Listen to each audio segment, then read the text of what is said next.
বজালিৰ 21 নং খাদেৰিগাঁও পঞ্চায়তত দেখা গৈছে অনুৰূপ দৃশ্য।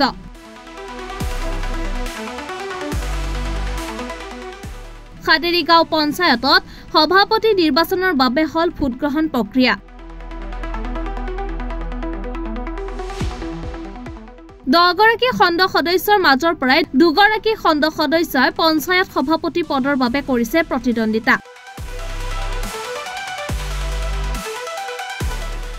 বজালি সমষ্টিৰ খাদেৰিগাঁও পঞ্চায়তত সভাপতি পদৰ প্ৰাৰ্থী সীমান্ত খাটনিয়াৰ আৰু ডিম্বেশ্বৰ পাটগিৰিৰ মাজত হয় প্ৰতিদ্বন্দিতা।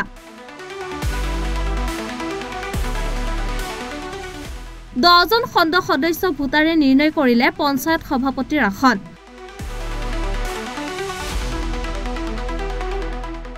সভাপতি পদত নিৰ্বাচিত হয় সীমান্ত পাটগিৰিয়ে। সভাপতি নিৰ্বাচিত হোৱাৰ পিছতে বিজেপি সমৰ্থকৰ মাজত দেখা গল উৎসাহ উদ্দীপনা। আজি আমাৰ 8জন মেম্বাৰৰ মানে সাপোৰ্টত মই যিখিনি মানে আদৰ সম্ভাষণ গ্ৰহণ কৰি আজি 21 নং খাদেৰিগাঁও পঞ্চায়তৰ সভাপতি হিচাপে ভোটিং সিস্টেমত নিৰ্বাচিত হলো।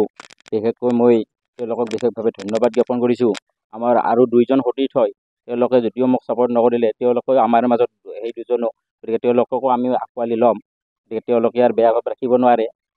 ভোটিং ছিষ্টেমত কাবাক ছাপোৰ্ট কৰিবই লাগিব, সেইবুলি আমি 10জন মেম্বাৰে কোনো এজনক আমি চলিব নোৱাৰোঁ। গতিকে তেওঁলোককো মই বিশেষভাৱে মোৰ ফালৰ পৰা ধন্যবাদ জ্ঞাপন কৰিছোঁ। আৰু সংবাদ মাধ্যম কৰ্মী আটাইলৈ মোৰ ফালৰ পৰা ধন্যবাদ থাকিল। আৰু আমাৰ খাদেৰিগাঁও পঞ্চায়তৰ যিখিনি আমাৰ ৰাইজ, সেইখিনিক মই বিশেষভাৱে ধন্যবাদ জ্ঞাপন কৰিম। এইটোতো ভাল পদক্ষেপ, হিমন্ত বিশ্ব শৰ্মা চৰকাৰৰ এইটো ভাল পদক্ষেপ। তেখেতসকলে যিটো কৈছে গ্ৰাম্যাঞ্চলত আচলতে পঞ্চায়তী ৰাজ ব্যৱস্থাটো গ্ৰাম্যাঞ্চলৰ লোকসকলে আচলতে বেছিকৈ উপকৃত হয়। আৰু এই আঁচনিসমূহ আচলতে সঠিকভাৱে ৰূপায়ণ কৰি আমি ৰাইজৰ মাজত যাতে এই বস্তুবিলাক লৈ যাব পাৰোঁ, তেতিয়া সহজ সৰল ৰাইজবিলাকে যাতে সুবিধা পায়, তাৰ প্ৰতি লক্ষ্য ৰাখি আমি সভাপতি, উপসভাপতি আৰু মোৰ যিকেইজন সতীৰ্থ বন্ধু আছে তেওঁলোকক লগত লৈ আমি গ্ৰাম্যাঞ্চললৈ আগুৱাই লৈ যাবলৈ চেষ্টা কৰিম। আৰু তেওঁলোকৰ সহায় সহযোগতে মই চবখিনি আগবাঢ়িম।